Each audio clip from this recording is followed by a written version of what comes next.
یہ نفل ہوتا ہے، یاد رکھیے، لیکن یہ بھی ان کا حق ہے، یہ رائٹ ہے، یاد رکھیے۔ اس لیے کہ انسان دنیا میں یہ سمجھتا ہے جو میں کماتا ہوں صرف اس سے میرا حق ہے۔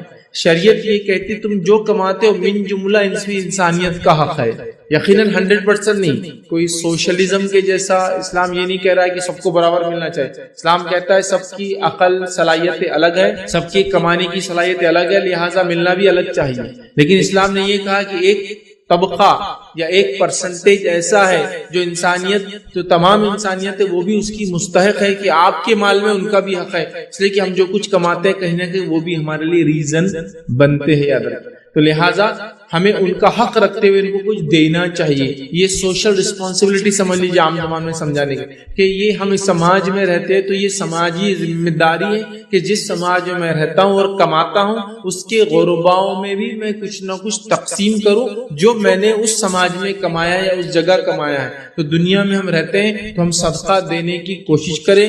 نبی اکرم صلی اللہ علیہ وسلم نے مردوں کے مقابلے میں عورتوں کو صدقے کی تاکید زیادہ کی۔ نبی اکرم صلی اللہ علیہ وسلم نے فرمایا، حدیث کے الفاظ اس طرح سے ہے کہ میں نے عورتوں کو جہنم میں زیادہ دیکھا ہے۔ ایک صحابیہ نے اٹھ کے کہا، اللہ کے رسول صلی اللہ علیہ وسلم ہم کو جہنم میں زیادہ کیوں دیکھا ہے آپ نے؟ کیا وجہ ہے اور کیسے بچے اس سے ہم؟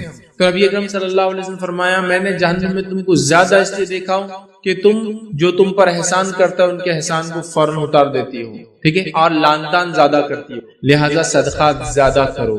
اور صحابی کہتے کہ عید کی خطبے میں آپ نے یہ کہا، جس کے نتیجے میں عورتوں نے اپنے کان کے زیورات اور جو گلے میں زیورات اور کڑے جو پہنے تھے اتار اتار کے صدقہ دینا۔ تو پتہ ہی چلا کہ عورتوں کو زیادہ تاکید دی گئی، اس لیے کہ صدقہ جہنم سے بچاؤ کا ایک ذریعہ ہے، تبھی تو کہا صدقہ دے کر اپنے آپ کو جہنم سے بچاؤ، میں نے جہنم میں تم کو زیادہ دیکھا۔ تو بہرحال صدقات کے بڑے فضائل ہیں۔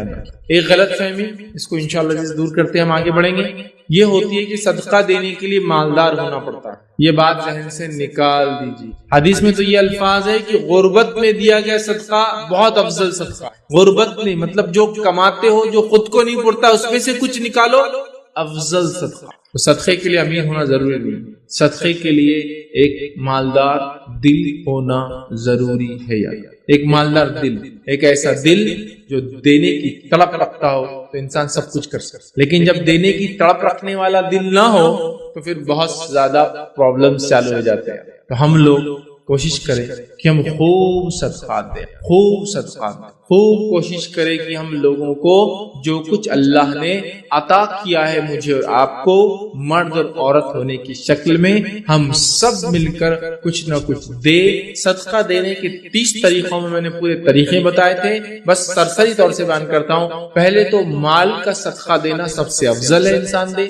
اگر مال کا صدقہ اپنے مال میں سے نہیں دے سکتا ہے تو ایکسٹرا ٹائم نکال کر کما کے صدقہ دے۔ اگر ایکسٹرا ٹائم نکال کر کما کر صدقہ نہیں دے سکتا ہے تو فزیکل لیبر کر کے، محنت کر کے، کسی کا مال اٹھا کے، کسی کو گاڑی پہ سوار کر کے، کسی کو سواری پہ سوار کر کے، اس طرح سے فزیکل لیبر محنت کر کے صدقے کا اجر پائے۔ اور اگر فزیکل نہیں کر سکتا تو زبان سے کسی کو اچھائی کا حکم دے، برائی سے روکے، اس طرح سے وہ کرے، اپنے اخلاق حسنہ سے صدقہ دے۔ اور اگر اس کی طاقت بھی نہیں ہے تو کم از کم اپنے شر سے دوسروں کو محفوظ رکھے، یہ بھی صدقہ دینے کا ایک طریقہ ہے۔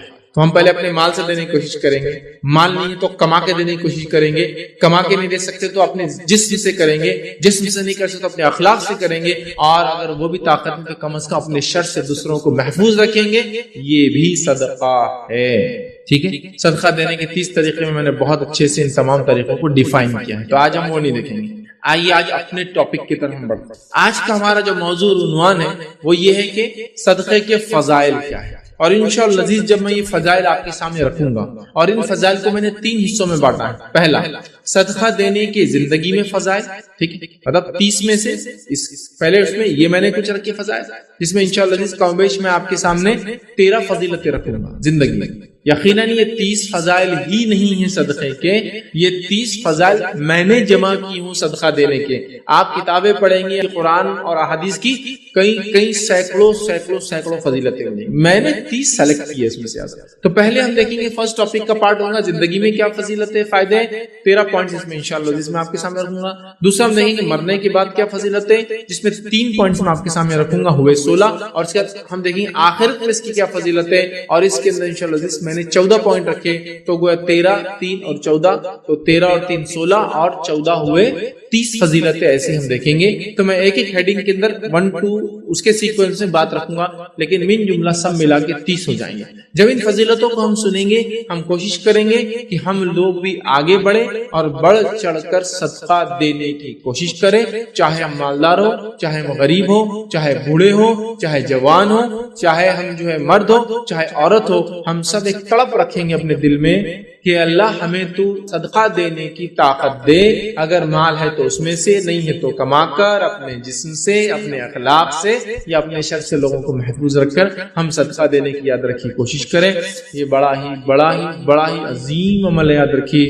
آج صدقے کا معاملہ یہ ہو گیا, ہم لوگوں نے اس کو دینا چھوڑ دیا, لہٰذا اللہ کا غضب اور بہت ساری تکلیفوں اور مصیبت اور پریشانیوں میں مبتلا ہوتے ہیں اور ہم پریشان ہو کے راستہ ڈھونڈتے ہیں. کبھی کبھار ہوتا ہے ہم صدقہ دیتے ہیں, کب دیتے ہیں جب مصیبت آ جاتی ہے, جبکہ ہمیں صدقہ دینا ہے مصیبتوں کو اپنے سے دور رکھنے کے. صحابہ وغیرہ اس طرح ہی سوچتے تھے اور ایسے ہی عمل کرتے تھے اور بہت صدقہ دیتے تھے. ان کی زندگیوں کو آپ دیکھیں گے نا تو یہ بھری ہے صدقات. میں اگر واقعات لینے بیٹھوں تو آپ پریشان ہو جائیں گے. اتنے واقعات ہیں صحابہ کا اللہ کی راہ میں مال خرچ کرنا, صدقہ مال خرچ کرنا, اس کو مال خرچ کرنے کی کئی فضائل ہیں. ٹھیک ہے, تو آئیے آج ہم صدقے کے تعلق سے فضیلتیں دیکھتے ہیں, فائدے دیکھتے ہیں, بینیفٹس آف گیونگ صدقہ ہم انشاءاللہ آج دیکھیں گے, جس میں پہلا عنوان ہمارا ہوگا زندگی میں صدقہ دینے کے فائدے. ٹھیک, اور آخرت میں بھی کچھ میں نے ایسے فائدے رکھے جو زندگی میں بھی فائدے دیتے ہیں, لیکن چونکہ مومن کے لیے اصل ٹھکانہ آخرت ہے تو میں نے اس کو آخرت میں رکھ دیا. حالانکہ اس کے فائدے دنیا میں بھی ملیں گے اور آخرت میں بھی, لیکن چونکہ اصل ٹھکانہ میرا اور آپ کا آخرت کی زندگی ہے جو ہمیشہ چلیں گی, لہٰذا میں نے ان فضائل کو دنیا کی زندگی میں نہ رکھتے ہوئے آخرت میں رکھ دیا, جبکہ اس کے دنیا کے فائدے بھی آخرت والے میں, دنیا کے فائدے بھی انشاءاللہ شامل ہے. تو آئیے پہلا ٹاپک کا پہلا حصہ دیکھتے ہیں, صدقہ دینے کے زندگی میں فضائل. وہ کیا فائدے ہیں جو مجھے اور آپ کو, وہ کیا فائدے ہیں جو مجھے اور آپ کو صدقہ دینے سے زندگی میں حاصل ہوں گے, اپنی اس ورلڈلی لائف میں اس کا بینیفٹس اور گینز ہم حاصل کریں گے. آئیے وہاں سے شروع کرتے ہیں. یہ بات کامن ہے, ساری حدیثیں کامن ہے, آیتیں بھی کامن ہے, مردوں اور عورتوں کے لیے یاد رکھیں. مطلب کوئی یہ نہیں بولے کہ عورتوں کے لیے کیا, سب کے لیے یہ سب کچھ ہے, اس میں سب کچھ شامل ہے. اب وہ کام جو عورتیں نہیں کر سکتی, جیسا بہت ساری عورتیں نہیں کماتی, تو وہ ہو سکتا ہے کچھ گھریلو کام کر کے کمائے اور صدقہ دے. اگر وہ بھی نہیں کرتی تو اس کے پاس جسمانی مدد کر کے, اپنے اخلاق کے ذریعے, اپنے شوہر کے مال کے ذریعے, اپنے بیٹے کے مال کے ذریعے, ہے نا, وہ بھی کر سکتی ہے. یاد رکھیے انشاءاللہ وہ نکات بھی اس میں آئیں گے. تو بہرحال عورت کو بھی کرنا ہے, وہ بھی حاصل کر سکتی ہے. آپ کو عورت کیا میں کماتی نہیں ہوں, تو وہ کم از کم تڑپ رکھے کہ اللہ کاش مجھے تو دے تو میں بھی صدقہ کروں, اس نیت کا بھی تو اس کو انشاءاللہ عزیز اجر ملے گا. یاد رکھیں. چلیے آئیے آگے بڑھتے ہیں. زندگی میں صدقات دینے کے انسان کو کیا فائدے ہوتے ہیں.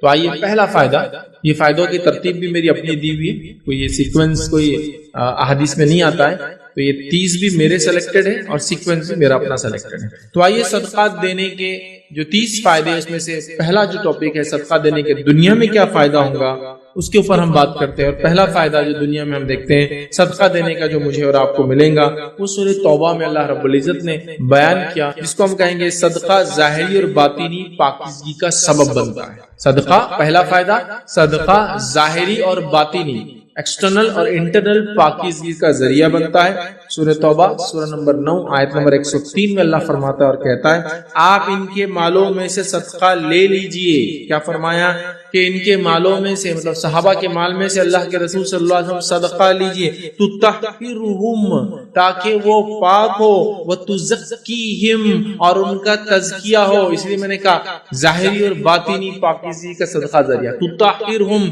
پاکیزہ ہو ظاہر اور باطن, تزکیہم تزکیہ ہو ظاہر اور باطن کا, بولتے ہیں نفس کا تزکیہ. تو صدقہ ظاہری اور باطنی پاکیزگی کا ذریعہ ہے. تو اللہ نے فرمایا تزکیہم بہا وصلی علیہ, اللہ کے رسول کو فرمایا اور کہا, اور بلا شبہ آپ ان کے لیے دعا کیا گیا, صدقہ دینے والوں کے لیے دعا کیا کیجئے. کیوں؟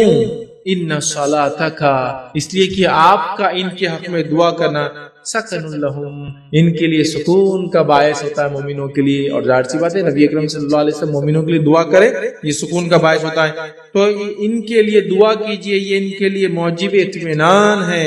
اور اللہ تعالیٰ خوب سنتا ہے اور خوب جانتا ہے۔ تو نبی اکرم صلی اللہ علیہ وسلم کو حکم ہوا کہ آپ ان سے صدقہ لیجئے تاکہ ان کو پاک کرے۔ میرے بھائیوں ایک بات میری غور سے سنیں، مال کا دینا ہمیشہ انسان کے اندر اچھے خصائل کو جنم دیتا ہے، اور مال کا جمع کرنا، ہوڑ کرنا اور خرچ نہ کرنا ہمیشہ انسان میں برے خصائل پیدا کرتا ہے۔ جس سماج میں لوگ مال خرچ کرتے ہیں ان کی خصلتیں بدل جاتی ہیں، ان کے اندر اچھی خصلتیں آ جاتی ہیں، چونکہ جتنی خصلتیں بری مال جمع کرنے سے، اللہ کے راہ میں نہ خرچ کرنے سے ہوتی ہے، دوسرے کسی عمل سے اتنی برائیاں نہیں آتی ہے۔ کینہ، تکبر، حسد، جلن، لالچ، رشتے کو توڑنا، یہ سب عمل مال جمع کرنے کے ہوتے ہیں، اور انسان جب مال جمع کر کے سوچتا ہے میرا ہے تو غریب رشتہ دار اس کو مصیبت دکھتا ہے تو رشتہ توڑ لیتا ہے، کسی کے پاس زیادہ دیکھتا ہے تو اسے جلن کرنے لگتا ہے، اور لالچ کرتا ہے کہ دوسروں کا بھی میرے پاس آ جائے، تکبر پیدا ہوتا ہے کہ میں نے کمایا، عقل جیسا فرعون کو تھی، حامان کو تھی، اور اسی طرح جو ہم دیکھتے قارون کو تھی کہ یہ تو ہم سب کچھ ہے، ہم نے ہی سب کچھ کمایا، یہ ہماری کمائی ہے۔ قارون اس کے لیے ہمارے لیے بہت اچھی مثال ہے، یاد رکھیں یہ سب ہوتا ہے۔ لیکن جب انسان مال خرچ کرتا ہے تو عاجزی، انکساری، حلم، بردباری، جھکاؤ انسان کا معلوم آپ تو مال خرچ کرنا اللہ فرما رہا ہے ان سے تطہر، ان سے پاکیزہ ہوں گے، تزکیہم، ان کا تزکیہ ہوگا۔ مال خرچ اس سے ظاہری اور باطنی طور سے انسان پاک ہوتا ہے، بڑی اہم چیز ہے، اور ہم سب برائی میں لت پت ہے، یاد رکھیے نکلنے کا ذریعہ ہے مال کو خرچ۔ آئیے دوسرا فائدہ ہم دیکھتے ہیں مال خرچ کرنے کا جو زندگی میں ہوتا ہے، وہ یہ ہے کہ صدقہ نہ کرنے والا موت کے بعد واپس آنے کی تمنا کرے گا۔ اب یہ تو نہیں دینے والے کا انجام ہوا، میں یہاں کیوں رکھ رہا ہوں؟ فضیلت بتانے کے لیے رکھ رہا ہوں۔ اتنا افضل عمل ہے کہ جو کر کے نہیں جائیں گا، موت کے بعد دعائی دیں گا رب کو، اللہ واپس موقع دیا جائے میں جا کے صدقہ کروں۔ سمجھ رہا؟ اگر ایک میت دنیا میں واپس آنے کا سوچ رہی ہے، ایک مردہ دنیا میں واپس آنے کا سوچ رہا ہے، تو یقیناً ایک بڑا کام تھا جو چھوڑ کر گیا ہوں گا، تبھی تو واپس آ کر وہ کام کرنے کی بات کر رہا ہے۔ تو صدقہ نہ کرنے والا موت کے بعد واپس آنے کی دنیا میں تمنا کریں گا تاکہ یہ عمل کر لے۔ تو دنیا میں زندوں کو کرنا کتنا ضروری ہوا ہم سوچ لے۔ اللہ رب العزت قرآن میں سورہ منافقون سورہ نمبر 63 آیت نمبر 10 میں فرماتا اور کہتا ہے وَأَنفِقُوا مِمَّا رَزَقْنَاكُم مِّن قَبْلِ أَن يَأْتِيَ أَحَدَكُمُ الْمَوْتُ، خرچ کرو اس سے پہلے کہ تم میں سے کسی کے پاس موت آ جائے۔ خرچ کرو اس سے پہلے کہ تم میں سے کسی کے پاس موت آ جائے۔ فَيَقُولَا، اور مرنے کے بعد وہ کہے ربی لولا اخرتنی الی اجل قریب، اے اللہ مجھے تھوڑی سی ڈھیل اور مہلت دی جائے، کیوں قریب؟ فَصَدَّقَا، تاکہ میں صدقہ کر دوں، وَأَكُن مِّنَ الصَّالِحِينَ، اور میں نیکوں میں شامل ہوں۔ دو وہ تمنا کر رہا ہے مردہ، کیا کہ اللہ مجھے موقع اور ڈھیل دی جائے تاکہ میں دنیا واپس جاؤں، تاکہ میں صدقہ کروں اور نیک لوگوں میں سے ہو جاؤں، جو نیکیاں کرنے کا حکم دیا، جو چھوڑ کر میں آیا ہوں میں وہ کام کرنے لگوں۔ تو میت بھی دنیا میں واپس آ کر ارادہ کریں گے نیکی کرنے کا، حالانکہ وہ جو اظہار کر رہا ہے، وہ جو مردہ وہ یہ کہہ رہا ہے کہ مجھے صدقہ اور نیک لوگوں میں چلو تو نیکی کر کے آؤں، حالانکہ صدقہ بھی ایک نیکی ہے، لیکن امپورٹنٹ نیکی ہے، اہم نیکی ہے، اس لیے الگ سے بیان کر رہا ہے وہ کہ صدقہ کروں اور نیکوں میں شامل، حالانکہ نیکی میں صدقہ بھی شامل ہے، لیکن اہم نیکی اس لیے مردہ میت الگ سے کہہ رہا ہے اللہ ڈھیل دی جائے تاکہ میں صدقہ۔ تو آپ دیکھ رہے ہیں صدقہ کتنا اہم عمل ہے کہ مردہ انسان بھی اللہ سے التجا کرنے والا ہے، اے اللہ مجھے موقع دیا جائے دنیا واپس جانے کا، صدقہ کروں، نیکوں میں شامل ہو جاؤں۔ تو میرے بھائیوں اور بہنوں، جو زندگی مجھے اور آپ کو ملی ہے، اللہ نے جتنا دیا ہے خوب صدقہ کیجیے۔ نبی اکرم صلی اللہ علیہ وسلم نے یہاں تک فرمایا گن گن کر دو گے تو اللہ تعالیٰ بھی گن گن کر دیں گا، بنا حساب کے صدقہ کرو، اللہ تعالیٰ بھی، اس کا معنی بنا حساب کے تم کو دیں گے۔ سمجھ رہا؟ مطلب صدقہ کرنے میں مت گنو، اس لیے کہ جس کو دے رہے ہو وہ ذات ایسی ہو پلٹا کے دینے والی ہے، محمد۔ اور واقع میں صحابہ کی زندگی ہم دیکھتے ہیں اور سلف صالحین کے بڑے ثمرات اور فائدے انہوں نے صدقات دے کے اٹھائے ہیں اس دنیا میں، اور آخرت تو یقیناً لوگوں کے لیے جو دنیا میں وہ کام کر کے آئے جو ان کا رب ان سے چاہتا تھا۔ آئیے آگے بڑھتے ہیں۔ تیسرا فائدہ فضائل صدقہ دینے کی کیا ہوتے ہوئی ہے، صدقے کا بدلہ دنیا میں پورا دیا جائے گا۔ آخرت میں تو صدقے کا بدلہ ہے ہی، صدقے کا بدلہ دنیا میں بھی پورا پورا مجھے اور آپ کو دیا جائے گا۔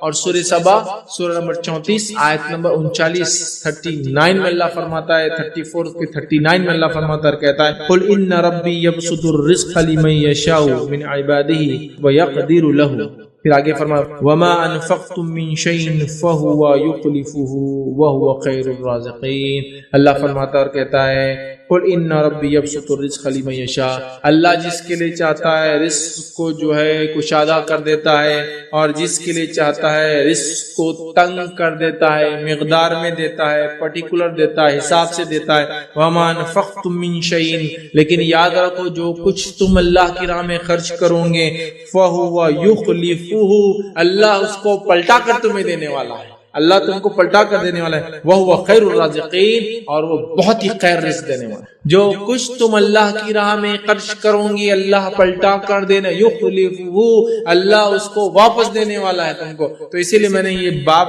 اس کو جو ٹاپک دیا، صدقہ دینے والے کا پورا پورا بدلہ دنیا میں ملتا ہے، اللہ پلٹا کے دیں گے، اللہ پلٹا کے دیں گے۔ صدقہ دینے والا کبھی لاس میں نہیں ہوتا ہے، صدقہ دینے والا کبھی لاس میں نہیں ہوتا ہے۔ اللہ رب العزت اس کو پورا پورا پلٹا کر دیتا ہے، اور جس خالص نیت سے جو چیز جب اس نے دیے اسی طرح اس سے بہترین انداز سے، بہت بہترین انداز سے اس کا رب اس کو لوٹا کر پلٹا کر اس کے بدل میں دیتا ہے۔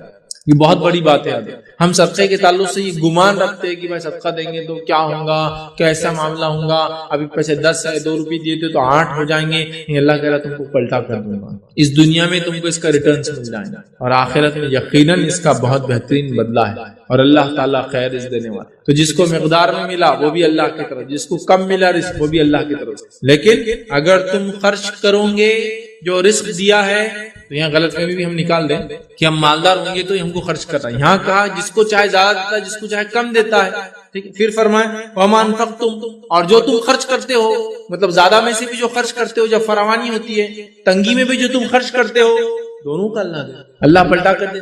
سمجھ لیں بات کو؟ تو لہٰذا ہم صدقہ دینے میں پیچھے ذرہ برابر نہ ہٹے، شیطان کے بہکاوے میں ذرہ برابر نہ آئے، چونکہ وہ بہکاتا ہے تمہارا مال کم ہو جائے گا۔ آئیے آگے بڑھتے ہیں۔ صدقہ دینے کا چوتھا فائدہ دنیا میں جو ہوتا ہے، زندگی میں جو ہوتا ہے ہماری، وہ کیا ہے؟ صدقہ رب کے غضب کو بجھا دیتا ہے۔ آپ صلی اللہ علیہ وسلم نے کہا صدقہ رب کے غضب کو بجھا دیتا ہے۔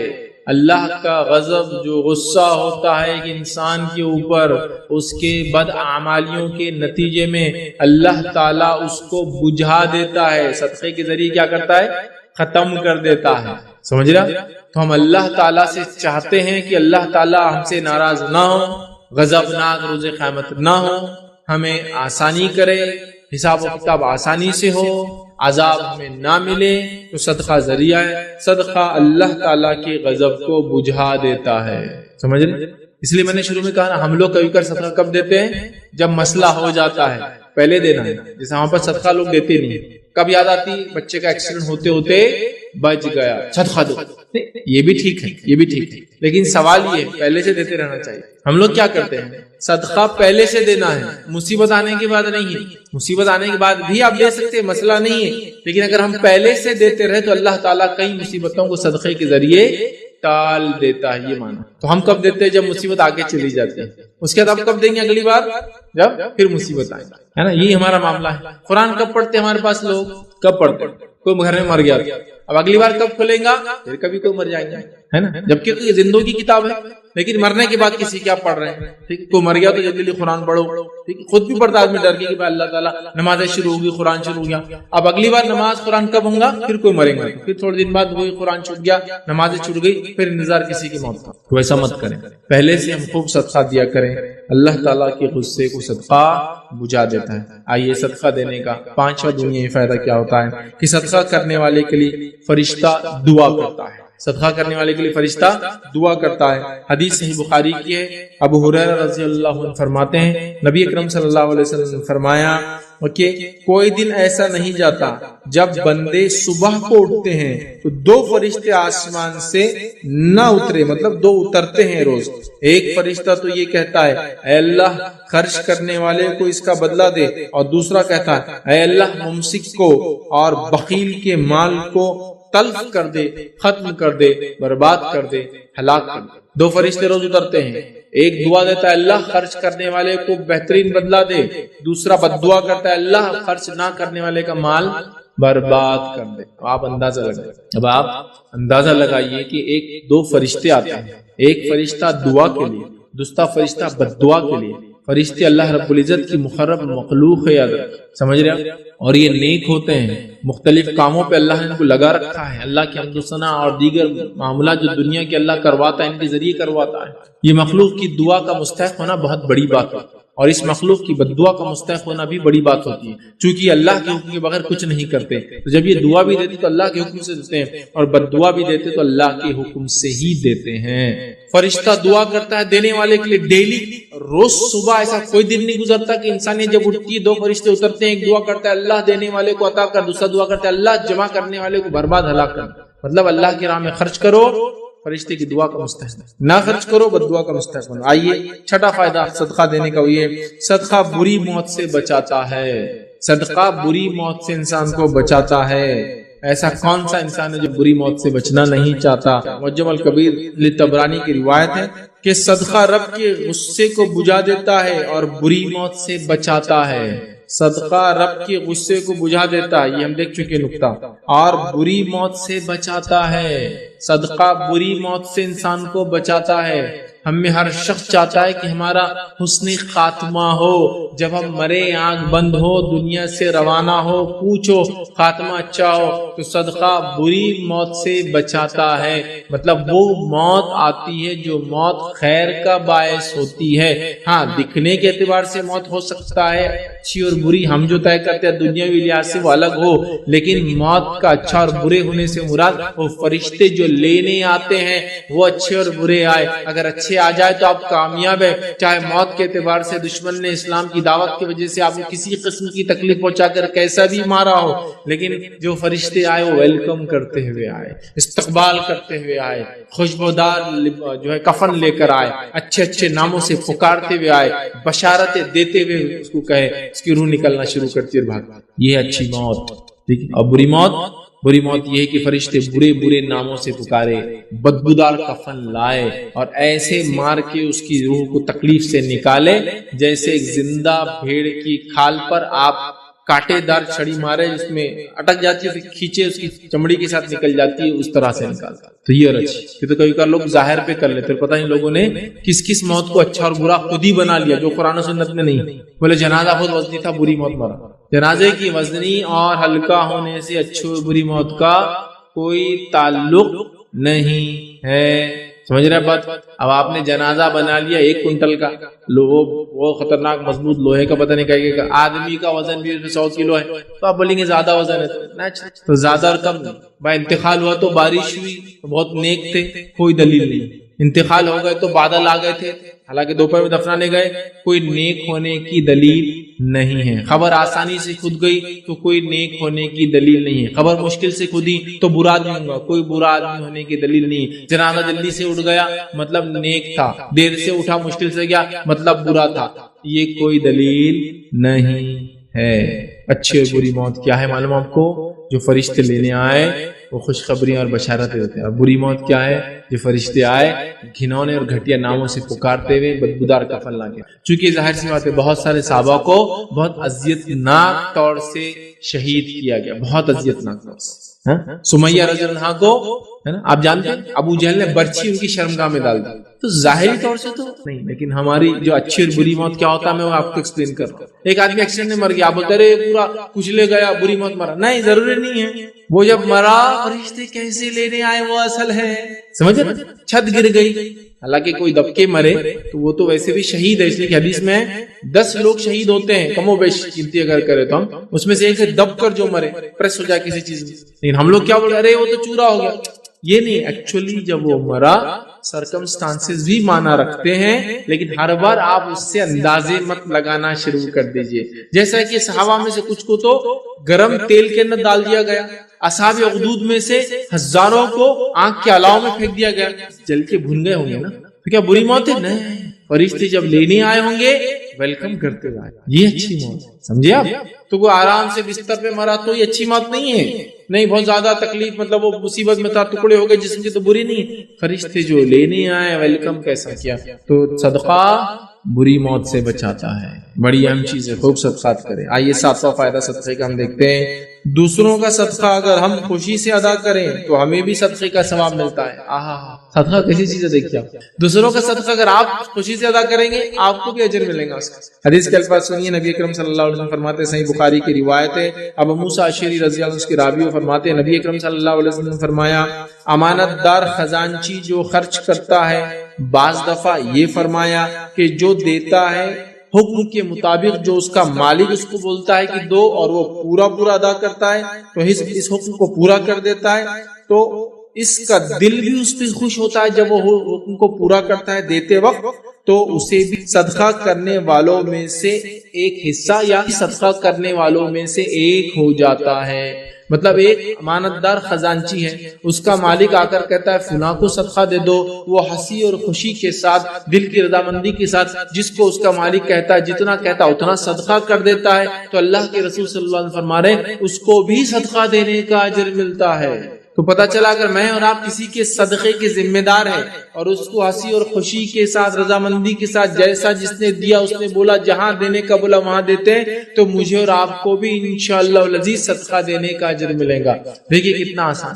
لیکن یہاں مسئلہ کیا ہوتا, میں خزانچی ہوں, میں ذمہ دار اور امین ہوں, مجھے کو بولا یہ پیسے دیجئے 10,000 روپے اس غریب کو دے دیجئے, میرا دل ہی نہیں ہے اس کو دینے, میں راضی نہیں ہو رہا, تو مجھے اجر نہیں. جب اس کا مالک جس کے لیے دیا گیا جتنا دیا گیا, اگر یہ انسان ویسا خوشی کے ساتھ اس تک پہنچا دیتا ہے تو یہ بھی صدقے میں شامل ہو جاتا ہے. کتنی بڑی بات ہے, صدقہ کتنی فضیلت والی چیز ہے کہ آپ صرف وہ صدقے کو دینے والے اور آپ کو اتنا اجر ملے گا. اس سے بڑی بات کیا ہو سکتی ہے مجھے بتائیے. صرف صدقے کو آپ دے رہے ہیں اور آپ کو بھی اتنا, اس سے بڑی کیا بات ہو سکتی ہے نا, بہت بڑی بات ہے. آئیے آگے بڑھتے ہیں. صدقہ دینے کا 8واں فائدہ, بغور سنیے, بڑا اہم فائدہ ہے. دیا ہوا صدقے کا مال جب تک استعمال میں رہتا ہے, ٹھیک ہے, تب تک صدقہ دینے والا اللہ رب العزت کی امان میں رہتا ہے, اللہ اس کی حفاظت کرتا ہے. کب تک؟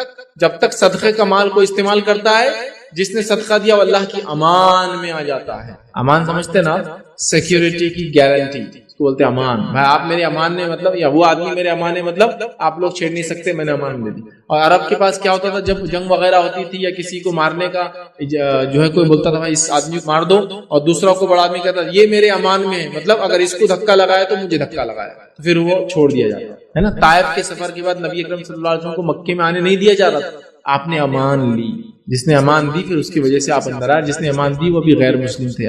بہرحال سمجھ رہے آپ, امان اللہ کی امان جس کو کہیں گے ہم سیکیورٹی گارنٹی. بالکل احسن درجے تک پہنچ جائے اس معاملے میں, اس چیز کی ہم نے کوشش کرنا چاہیے, تو لہٰذا ہم کوشش کریں کہ اپنے توحید کو ہم جو ہے مضبوط کریں. تو آئیے کچھ بعض مخفی صورتیں شرک کی, چونکہ شرک کرنے سے توحید لازماً ضائع ہو جائیں گا, ختم ہو جائیں گا, برباد ہو جائیں گا, کمزور ہو جائیں گا, ظاہر سی بات.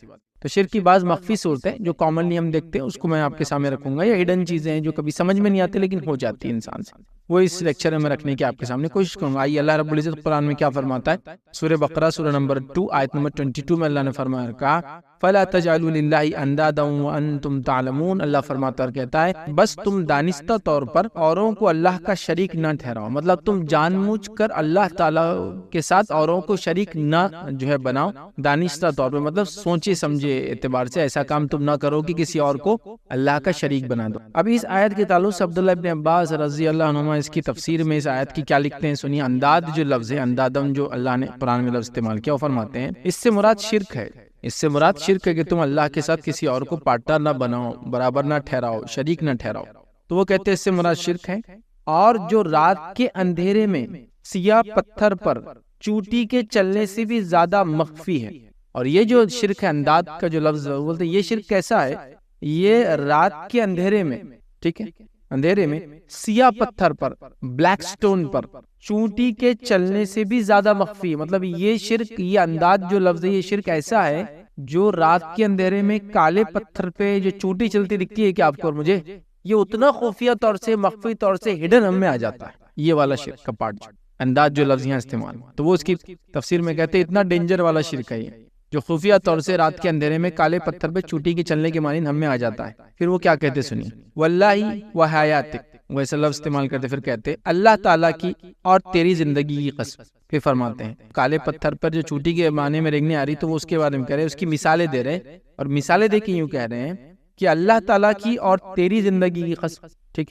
پھر فرماتے اے فلاں میری جان کی قسم، ٹھیک۔ پھر فرماتے اگر اس شخص کے پاس کتا نہ ہوتا تو چور آ لیتا۔ یہ مثالیں اس کی وہ خفیہ شرک کی جو آ رہا ہے۔ پھر کہتے ہیں اگر گھر میں بطخ نہ ہوتی تو چور آ لیتا، ٹھیک ہے۔ پھر کہتے ہیں اس کی مثال میں وہی ہوگا جو اللہ چاہے گا اور تم چاہو گے، ٹھیک ہے۔ پھر فرماتے ہیں اگر اللہ نہ ہوتا تو فلاں نہ ہوتا، ٹھیک ہے۔ اگر اللہ نہ ہوتا تو فلاں نہ ہوتا، اور اس قسم کی تمام باتیں یاد رکھیے شرک ہے۔ سمجھ رہے آپ بات؟ مطلب کتنا خفیہ آ رہا ہے، جیسے کوئی کہہ رہا اللہ چاہے اور تم نے چاہا، سمجھ رہے بات کو؟ تو آپ نے کیا کیا، اس شخص کو اللہ کے برابر کر دیا۔ اگر کتا نہ ہوتا تو چور آ جاتا، تو آپ نے اللہ پہ بھروسہ چھوڑ کے کتے کو آپ نے بنا دیا، کتا نہ ہوتا تو چور آ جاتا۔ بطخ نہ ہوتی، آواز نہ کرتی تو گھر میں چوری ہو جاتی۔ وہ بطخ ہوتی نا خاص، جو بڑی بطخیں ہوتی، وہ حفاظت کے لیے بھی استعمال ہوتی، یاد رکھیے، وہ نہ ہوتی تو چوری ہو جاتی۔ میں اپنی طرف سے ایڈ کر دوں مثال، تو جلدی لا لیتے تو بچ جاتے، دوا مل جاتی تو ہم میں زندہ بیٹھے ہوتے، سمجھے؟ سی سی ٹی وی کیمرے ہوتے تو چوری نہ ہوتی۔ آج کے زمانے کی مثالیں ہم دے سکتے، آپ نہ ہوتے تو میرا آج بیڑا غرق ہو جاتا۔ کتنے خفیہ، یہ بول رہے خفیہ شرک ہے، ایک دم خاموشی سے اندر گھس جاتا ہے۔ آدمی کیا کر رہا ہے، سوچے سمجھے کسی اور کو اللہ کے برابر لے کے جا کے کھڑا کر دے رہا ہوں، آپ سمجھ رہے؟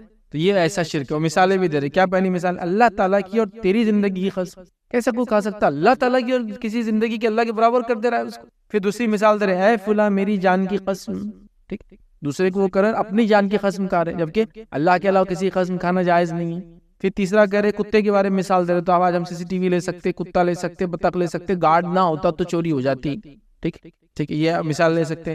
پھر وہ کہہ رہے کہ وہی ہوگا جو اللہ چاہے گا اور تم چاہو گے، تو یہ تو اللہ کے برابر ہے، جیسا اللہ نے چاہا ویسا ہی ہوگا، اور پھر جو ہم نے چاہا ویسا ہوا، مطلب ہم نے چاہا کہ یہ چیز نہیں ہونا تو اللہ کی چاہت سے، ہماری چاہت میں، یہ تو بول سکتے، لیکن یہ بولنا کہ وہی ہوگا جو اللہ چاہے گا اور تم چاہو گے، ٹھیک، تو اللہ کے برابر کر دیا نا، سمجھ رہے آپ بات کو؟ اسی طرح اگر اللہ نہ ہوتا تو فلاں نہ ہوتا، یہ سب آدمی بول دیتا ہے، سمجھ میں بھی نہیں آتا، اور ہمارے اردو زبان میں بالکل کامن ہوتا ہے کہ جلدی لا لیتے تو بچ جاتے، مطلب مرتے نہیں تھے، وہ دوا مل جاتی تو تمہارے بیچ میں آج تمہارا باپ بیٹھا اور باتیں کرتا ہوتا ہم سے، فلاں آدمی نہ آتا تو اس کو ہارٹ اٹیک نہیں آتا تو مرتا نہیں تھا، وہ اس کے آنے سے یہ سب ہوا، سمجھ رہا بات کو؟ یہ سب باتیں بہت خفیہ طور سے آ جاتی ہیں۔ کوئی چیز اچھی ہوگی اللہ تعالیٰ نے کیا، برا ہوگا تو شیطان نے کیا۔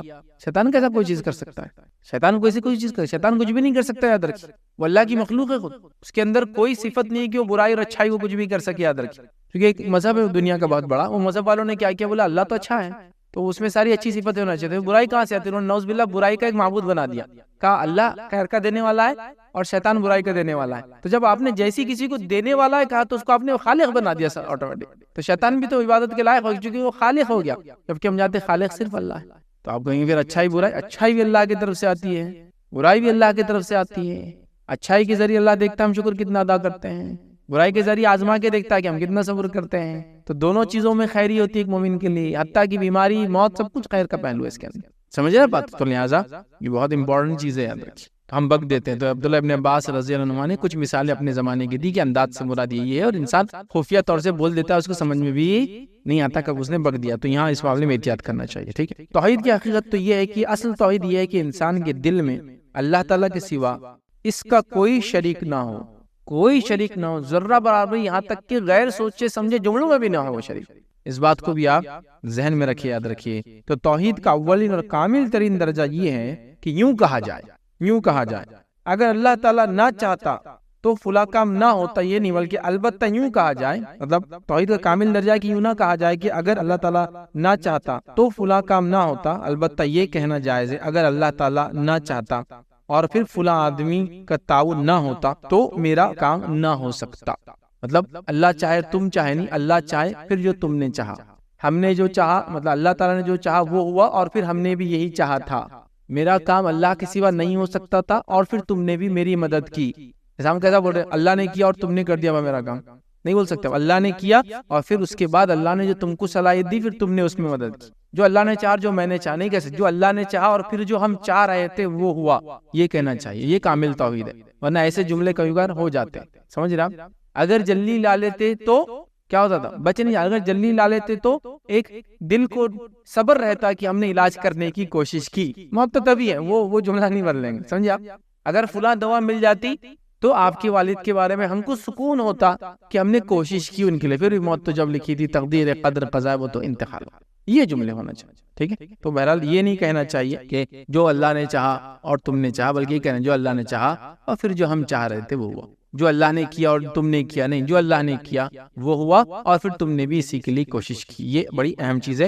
یہ ایسے جملے ہوتے جو ہم بول دیتے ہیں، ہم کو کبھی کبھار یہ چیز سمجھ میں بھی نہیں آتی اور یہ یاد رکھیں شرک کی. اسی طرح یاد رکھیں حذیفہ رضی اللہ عنہ کی روایت ہے، نبی اکرم صلی اللہ علیہ وسلم فرمایا، سنن ابو داؤد کی روایت، آپ نے فرمایا یوں نہ کہو جو اللہ تعالیٰ چاہے اور فلاں چاہے. یوں نہ کہو کہ جو اللہ چاہے اور فلاں مطلب ایکس وائی زیڈ چاہے، بلکہ یوں کہو جو اللہ تعالیٰ چاہے اور پھر جو فلاں چاہے اور پھر اس کے بعد جس کو ہم کہیں گے اللہ تعالیٰ چاہے اور پھر اس کے بعد جو آپ نے چاہا. جیسا کوئی کام تھا، عمر رضی اللہ عنہ نے چاہا کہ فلاں فلاں چیزیں اور احکام اتر گئے، تو آپ نے کہا کہ اللہ جو چاہتا تھا وہ ہوا اور ہم جو چاہ رہے تھے وہ بھی اس سے مل گیا جا کے. اللہ چاہ رہا تھا یہ ہو، پھر میں نے بھی چاہا کہ یہ پردے کا حکم آ جائے اور یہ ہو جائے، تو پھر وہ بھی ہوا جو وہ ہو رہا. سمجھ رہے بات کو؟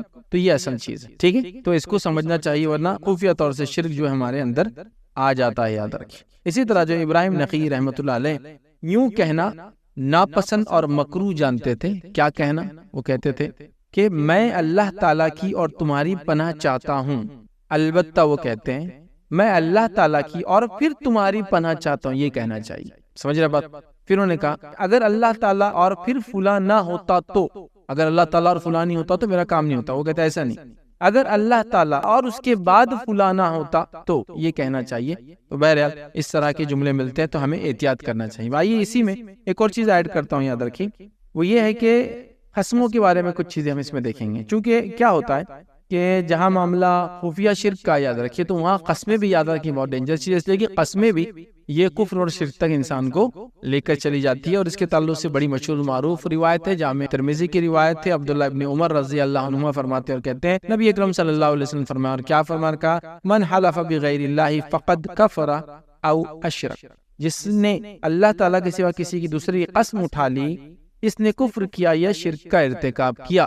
جس نے اللہ تعالیٰ کے علاوہ کسی اور کی قسم اٹھا لی اس نے کفر کیا اور یا پھر اس نے شرک کیا. یاد رکھیں. اور یہ بہت کامن ہے ہمارے سماج میں، مطلب قسموں کے معاملے میں بھی ماں کی قسم، باپ کی قسم، زمین کی قسم، گھر کی قسم، بڑے بیٹے کی قسم، بیٹی کی قسم، چہیتے کی قسم، فلاں کی قسم، اس کی قسم، اس کی قسم، ایک دم کامن ہے. سمجھ رہے آپ؟ اور ہم کھا لیتے بغیر سوچے. ماں کی قسم کا تو ایسا معاملہ ہو گیا کسی کو انتہا نہیں. سمجھ رہے آپ؟ بیٹے کی قسم، میرے بچوں کی قسم میں نے نہیں کی. بیوی یا عورت اپنے آپ کو معصوم ثابت کرنے کے لیے فوراً کوٹ کر دیتی ہے. سمجھ رہے آپ؟ تو یہ جائز نہیں، یاد رکھیے. اس لیے کہ نبی اکرم صلی اللہ علیہ وسلم نے کیا فرمایا؟ جس نے یہ کیا یاد رکھیے اس نے کفر کیا یا شرک کیا. یاد رکھیے. اور ایسے چیزیں یاد رکھیے درست نہیں ہے، یہ حدیث بتا رہی ہے. اب قسم کیا ہوتی ہے؟ یاد رکھیے قسم کا معنی ہوتا ہے کہ کلام میں تاکید پیدا کرنے کے لیے، امپورٹنس پیدا کرنے کے لیے کسی ایسی شخصیت کا نام لینا جو مخاطب اور متکلم دونوں کی یہاں لائق تعظیم ہے. جو بول رہا ہے اور جس کو بول رہا ہے دونوں کے پاس لائق اور تعظیم ہے، مطلب لائق تعظیم مطلب اس کی رسپیکٹ ہوتی ہے.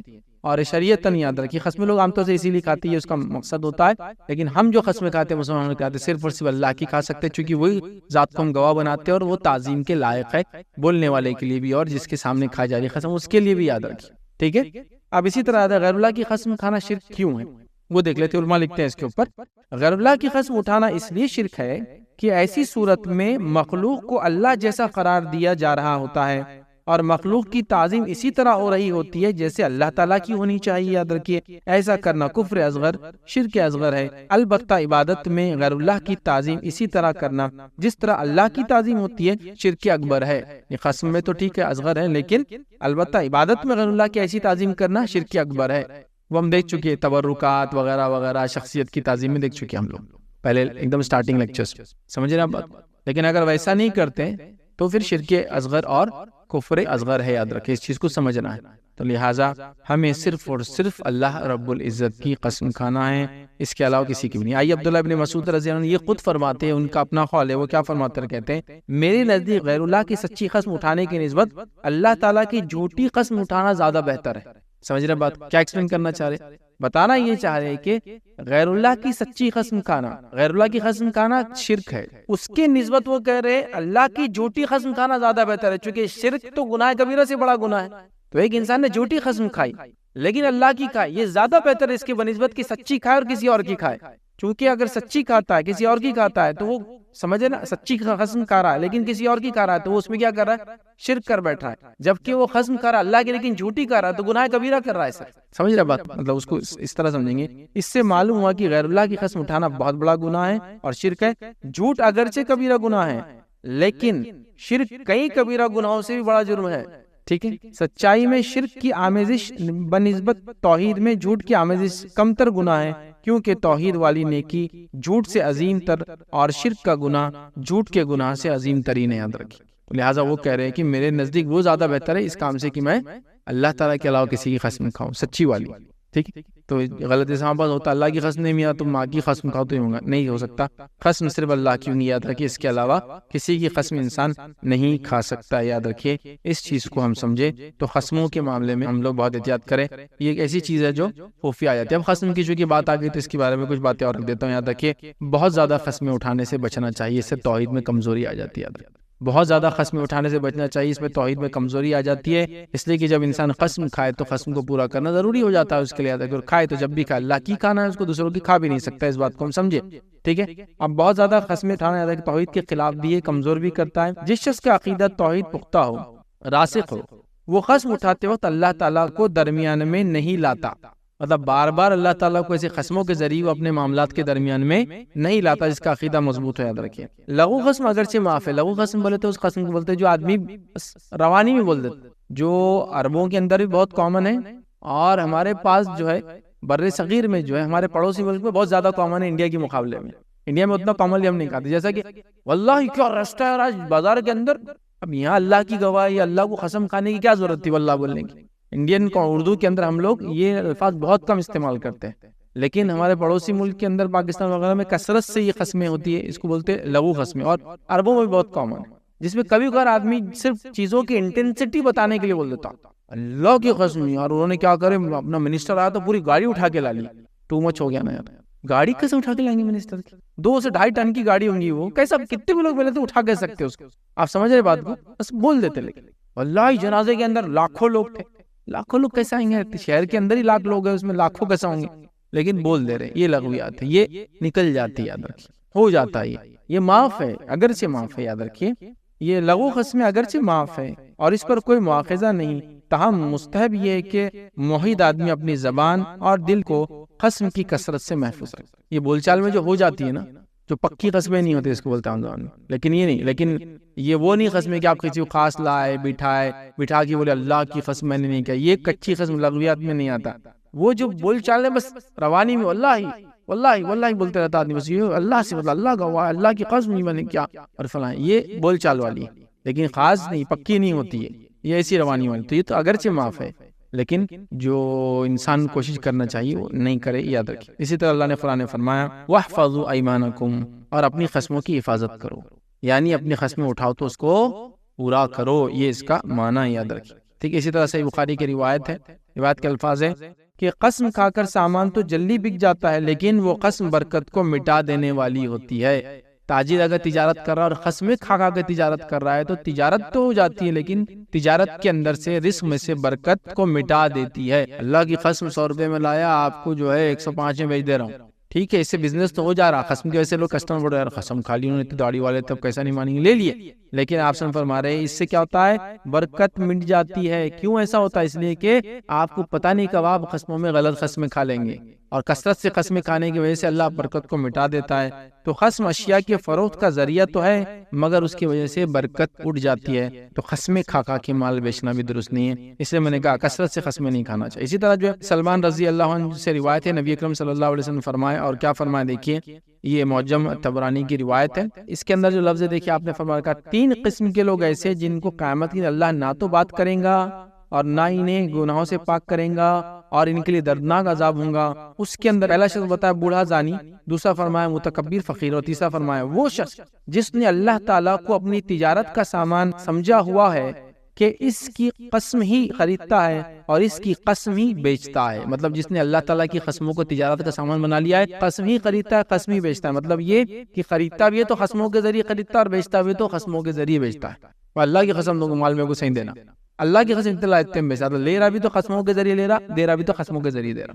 قسم کہا تم نے یہ چیز لائے، تو لوگ ہوتے ہیں نا قسموں سے آپ سے قبول کر، قسم کہا تم نے ڈاکیومنٹ صحیح کام کرے، قسم کہا تم نے پیسے اس کو دے کیا، اور خود بھی جب کوئی کام کرتے تو اللہ کی قسم میں نہیں کر دیا، تو لے رہا بھی قسم اور دے رہا بھی قسم. ایک تو برکت چھین جاتی ہے اور یہ گناہ کبیرہ میں سے کہ اللہ معاف نہیں کریں گے ایسے انسان کو جو لیتا بھی تو قسموں کے ذریعے لیتا ہے، دیتا مطلب قسموں کو بیچنے کی اور خریدنے کی چیز بنا دیا اس نے، اتنا کامن کر دیا کہ بس جس کو عام زبان میں کہیں گے بس کہ دھکے پر قسمیں اٹھاتے رہنا، دھکے پر قسمیں اٹھاتے رہنا. ٹھیک. اور کچھ لوگوں کا میں نے یہ دیکھا، اور خاص طور سے خواتین بہت ہوتا ہے عورتوں میں، اللہ کی قسم کا تم ان کو نہیں دیکھ رہے تھے، کس کو بھی دیکھ رہا ہوں یار، اللہ کی قسم کیوں کھلانے کا؟ یہ کوئی گواہی کا پوائنٹ ہے گا کہ اس کو دیکھے تو اس سے فلاں ہو رہا تو اللہ کی قسم کھلائے. اللہ کی قسم کہو تم میرے شوہر کو نہیں دیکھ رہے، اللہ کی قسم میں کھاتی میں تمہارے شوہر کو نہیں، اللہ کی قسم کہو تم نے ساڑی جو 200 روپے لائی، اللہ کی قسم میں کھا کے بولتی ہے میں نے جو کپڑا لائی 500 روپے میں لائی، اللہ کی قسم تم کھاؤ میرے سامنے بولو کہ تمہارے شوہر کی تنخواہ سے دیتی ہے، میں قسم. ہر چیز میں دیکھیا ان کی قسمیں انوالو ہوتی، ہر ٹرانزیکشن لیں گے بھی تو قسموں سے اور بولیں گے بھی تو قسموں کے ذریعے بولیں گے. آپ کو اللہ کی ضرورت نہیں، ایک مومن کو ضرورت نہیں کہ قسموں کو اتنا آڑ بنائے، یہ گناہ کبیرہ میں سے یاد رکھیے. تو کوشش یہ کریں ہم کہ قسموں کے معاملے احتیاط کریں. اس طرح صحیح بخاری کی روایت ہے، نبی اکرم صلی اللہ علیہ وسلم فرمایا کہا سب سے بہترین لوگ میرے زمانے کے ہیں، پھر وہ جو ان کے بعد ہوں گے، پھر وہ جو ان کے بعد آئیں گے، پھر ایسے لوگ آئیں گے جن کی گواہی قسم پر اور ان کی قسم گواہی پر سبقت لے جائیں گی. اس کا مطلب یہ کہ آنن فانن بس قسموں کو بکتے رہیں گے، گواہی پر قسم یا قسم پر گواہی، قسم ہی قسم، تو اس سے منع کیا گیا. تو لہٰذا چونکہ غیر اللہ کی قسم تو ڈینجر چیز ہے ایک دم، وہ کفر اور شرک ہے، ہمیں نہیں کھانا چاہیے. لیکن اللہ کی بھی کھائے تو کثرت سے نہیں کھانا چاہیے اور بات بات میں نہیں کہنا چاہیے. لغو قسموں کو احتیاط کرنا چاہیے، جو بات چیت میں آ جاتی ہے احتیاط کرنا چاہیے، اور پکی قسموں کو تو اگر کھائے تو پھر اللہ کے لیے پورا کرنا چاہیے اور احتیاط کرنا چاہیے قسموں میں. قسموں کو ٹریڈ لین دین والی چیز یا دھکے پر یا بس ہر بات پہ کھانے کا سسٹم بھی بنانا نہیں چاہیے. یاد رکھیں انشاءاللہ آگے ہم دیکھیں گے کہ اللہ کے بارے میں جو ہے اللہ پہ کوئی قسم اٹھانا یہ بھی درست نہیں. یاد رکھیے ٹھیک کہ میں اللہ کی قسم کھاتا ہوں کہ اللہ اس کو معاف نہیں کریں گا. آپ نے اللہ کے بارے میں قسم کیوں اٹھائی؟ مطلب اللہ آپ کی قسم کو کیوں مانیں گا؟ سمجھ رہے آپ؟ مطلب آپ نے کیا کہ اللہ پہ قسم اٹھا رہے ہیں کہ میں گواہی دے رہا ہوں کہ اللہ اس کو معاف نہیں کرے. یہ متکبرانہ قسم ہے، آپ نہیں جانتے کہ اس کے فیصلے کیسے ہونے والے، پھر آپ قسم کیسے کھاتے ہیں؟ ٹھیک ہے. تو تکبر اور غرور کے طور پر اللہ کی قسم کھانا کہ اللہ تعالیٰ پر کسی کی قسم کا حق ثابت کرنا، ٹھیک ہے، اور یہ سمجھنا کہ اللہ تعالیٰ وہی فیصلہ کرے گا جو میرا فیصلہ ہے، یہ سب توحید کے منافی ہے. لیکن اگر عذرا عاجزی جس کو کہتے ہیں، ٹھیک ہے، اور انکساری اللہ تعالیٰ پر قسم ڈالی جائے تو یہ جائز ہے، کیونکہ ایسی صورت میں اللہ تعالیٰ پر حسن ظن کیا جاتا ہے. لیکن تکبر کی اس پہ کھانا کہ میں گواہی دیتا ہوں، میں قسم کھاتا ہوں کہ اللہ کی، اللہ تیرے کو معاف نہیں کرے گا، تو آپ کون ہوتے ہیں اللہ پہ قسم ڈالنے والے اور یہ کہنے والے اس کو اللہ تعالیٰ معاف نہیں کرے گا؟ اس بات کو ہم یوں سمجھیں گے، ایک حدیث میں آتا ہے نبی اکرم صلی اللہ علیہ وسلم کیا فرمایا، دیکھیے سنی حدیث کے الفاظ اس طرح سے، اللہ تعالیٰ کے بعض محبوب و مقبول بندے ایسے بھی ہیں جو اللہ تعالیٰ پر قسم ڈالے تو اللہ تعالیٰ ان کی قسم کو پورا فرماتا ہے. کچھ بندے اللہ کے ایسے ہیں کہ جب اللہ تعالیٰ پہ قسم ڈالتے تو اللہ تعالیٰ ان کی بات کو پورا کر لیتا ہے. مطلب کبھی وہ چیز کا بیڑا اٹھا لیتے تو اللہ کام وہ کر دیتا ہے. مطلب کچھ اللہ کے عاجز بندے ایسے ہوتے ہیں کہ جب اللہ کے سامنے گڑگڑاتے ہیں، آہو بکا کرتے ہیں تو اللہ تعالیٰ اس چیز کو پورا کر دیتا ہے ان کی. اور حدیث میں ایسے لوگوں کا تذکرہ آتا بھی ہے، جیسا نبی اکرم صلی اللہ علیہ وسلم نے ایک روایت میں فرمایا کہ اویس نام کے ایک شخص جو قرن قبیلے کے رہنے والے ہیں، اگر وہ اللہ کے معاملے میں کسی چیز کا بیڑا اٹھا لے تو اللہ ان کی بات کو رد نہیں کرتا. تو اگر تمہیں مل جائے تو تم ان سے دعا کروانا. حضرت عمر نے جب یہ بات سنی، اویس قرنی آپ کے زمانے کے بعد آئے تو حضرت عمر نے ان سے دعا کروائی، چونکہ اللہ کے رسول سے انہوں نے سن رکھا تھا. اور وہ کیوں نہیں آئے تھے نبی اکرم صلی اللہ علیہ وسلم سے ملنے، اور کیوں ان کو یہ مقام ملا کہ اللہ ان کی بات سنتا تھا، ان کی دعائیں قبول کرتا تھا؟ وجہ یہ تھی کہ انہوں نے صحابی کا یا صحابی ہونے کا شرف چھوڑا تھا اپنی والدہ کی خدمت کی وجہ سے. سمجھ رہے آپ؟ تو اتنی ان کی نیکی تھی، ماں کی خدمت کی وجہ سے صحابی کا درجہ چلے گیا، لیکن بینیفٹ کیا ملا کہ اللہ پر اگر کوئی قسم ڈال دے تو اللہ ان کی قسم پوری کرتا ہے. حضرت عمر نے ان سے دعا کرو، مطلب وہ اتنے نیک انسان تھے کہ اللہ نیک لوگوں کی بات سنتا ہے. لیکن تکبر کی بنیاد پہ کوئی نہیں بول سکتا کہ اللہ کی میں قسم کھاتا تمہاری مغفرت نہیں ہوگی، اللہ کی قسم کھاتا تم کبھی فلاح نہیں پائیں گے، یہ نہیں بول سکتا. یا اللہ اس کا مسئلہ حل کر دے، یا اللہ مصیبت سے بچا لے. تو اللہ عاجزی کو دیکھتا نا، بندہ عاجز دعا کر رہا ہے، کسی کو جہنم کی دعا نہیں کر رہا، عاجزی کر رہا ہے، اللہ سنتا ہے لوگوں کی. تو یہ حدیث سے پتہ چلا اللہ کچھ لوگوں کی بات سنتا ہے، یاد رکھیے. لیکن یاد رکھیے ایک شخص کے بارے میں واقعہ آتا ہے، صحیح مسلم کا ہے. جندب بن عبداللہ رضی اللہ عنہ فرماتے اور کہتے ہیں نبی اکرم صلی اللہ علیہ وسلم نے فرمایا ایک آدمی نے کہا اللہ تعالیٰ کی قسم اللہ تعالیٰ فلاں شخص کی مغفرت نہیں کریں گے. ابھی متکبرانہ قسم ہے اندر. اگر کوئی یہ کہہ رہا ہے کہ اللہ گواہ اس معاملے میں اللہ کی قسم کہتا ہوں انشاءاللہ اللہ تعالیٰ اس کو معاف کریں گا، چونکہ یہ توحید پرست انسان ہے، میں جانتا. عاجزی والی بات تھی، اس میں اس کے لیے دعا دی. یہاں کیا کر رہا ہے کہ اللہ تعالیٰ کی قسم اللہ تعالیٰ فلاں شخص کو مغفرت نہیں کریں گا. تو اللہ تعالیٰ نے فرمایا اور کہا یہ کون ہوتا ہے جو میری قسم کھا رہا ہے کہ میں فلاں کی مغفرت نہیں کروں گا؟ میں نے اس کی مغفرت کر دی جس کو یہ نہیں چاہ رہا تھا، اور میں نے اس کی پورے عمل ضائع کر دی جس نے میری قسم اٹھا لی تھی غلط تکبر کی بنیاد. اللہ نے اس